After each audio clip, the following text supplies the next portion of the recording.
Alors, un troisième signe qui montre que l'Esprit Saint est dans la vie de quelqu'un, c'est la manifestation de Romains 14, verset 7. Troisième signe que l'Esprit Saint est présent dans la vie de quelqu'un, c'est la manifestation de Romains 14, verset 7. Parce que lorsque l'Esprit de Dieu est en vous, il va manifester en vous son caractère. Vous savez, la Bible dit que celui qui s'attache au Seigneur est avec lui un seul esprit. Et il est aussi écrit que, or, le Seigneur, c'est l'Esprit. Alléluia. Il est l'Esprit de Dieu sur la terre pour être notre maître, pour nous coacher. Et quand il est en toi, il te confère les valeurs divines. C'est pourquoi la Bible dit que ce n'est pas la force, ce n'est pas la puissance. Alléluia. Quand tu as l'Esprit de Dieu en toi, il y a des gens que le Seigneur va te montrer que sois soumis à ces gens, sois soumis. Et tu vas voir que ça ne sera pas une soumission involontaire. Voilà. Parce que tu peux avoir une soumission juste de façade.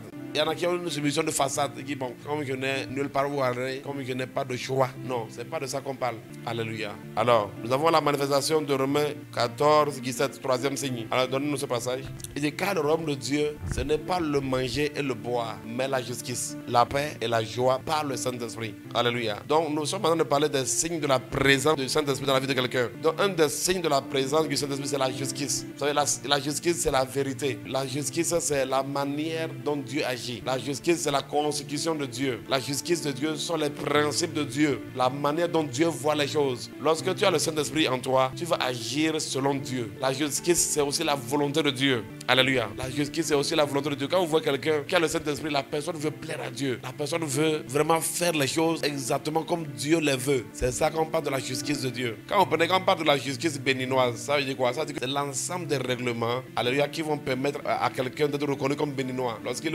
suit ça. Quand tu ne suis pas ça souvent là, tu te retrouves quelque part d'autre. C'est-à-dire on te met hors du pays. Comme en Israël, on mettait les gens hors du camp. C'est un peu ça. Donc la justice de Dieu, c'est ça. Ça veut dire la manière dont Dieu fait les choses, Dieu voit les choses, Dieu conçoit les choses. La manière dont Dieu agit. Alléluia. Et vous savez, Dieu est un Dieu de vérité. Donc quand la présence du Saint-Esprit est dans la vie de quelqu'un, la personne vit dans la vérité. C'est-à-dire aujourd'hui, il y a beaucoup de chrétiens qui vivent dans le mensonge. Parfois, les gens prétendent être ce qu'ils ne sont pas. Voilà. Si j'avais le temps, là, j'allais vous montrer plusieurs manières de vivre dans le mensonge. C'est comme ceux qui font semblant. Un exemple de ceux qui font semblant. Ça dit par exemple que la personne sait que en vérité elle ne veut pas ceci, mais supposons que tu ne veux pas un certain type de travail ou tu ne veux pas être à un certain type d'endroit. Tu vas quand même aller faire semblant, aller rester à cet endroit quand même, être là, alors que toi-même qui sais que tu n'es pas présent. Toi-même qui sais que ton cœur n'est pas là-bas, mais tu es quand même là. Soit à cause des intérêts ou bien à cause peut-être essayer de montrer aux gens que oh non, peut-être moi aussi je suis appelé. Tu sais que tu n'es pas appelé, mais tu veux porter, tu veux être dans les habits des appelés. Alors qu'au fond, toi, tu sais que non, que Dieu ne t'a jamais appelé. Ou tu peux tromper les gens que Dieu t'a appelé. En tout cas, tout ce qui est comme le mensonge, la manipulation. Dieu est un Dieu de vérité. Alléluia. Une personne qui a l'Esprit de Dieu marche dans la vérité. Il est dans la vérité. Son cœur est dans la vérité. Voilà, je vais donner un exemple. Par exemple, une femme qui est dans un foyer, mais qui sait que ce monsieur-là, elle ne l'aime pas. C'est-à-dire que tu es avec un homme. En vérité, tu n'aimes pas cet homme-là, mais tu es là-bas quand même.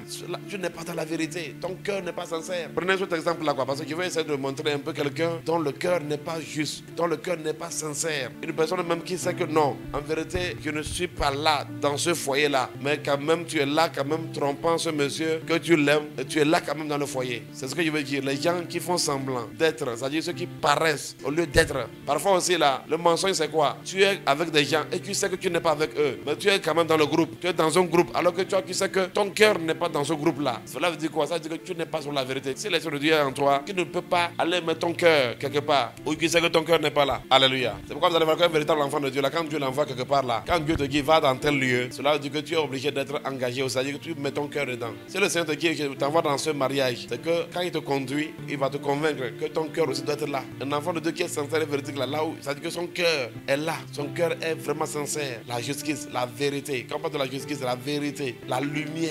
Quand le Saint-Esprit est en toi, tu marches dans la lumière, dans la vérité. Tu es sincère dans tout ce que tu fais. Tu ne trompes pas les gens, tu ne fais pas semblant, tu ne camoufles pas. Alléluia. Donc comme je vous ai dit souvent,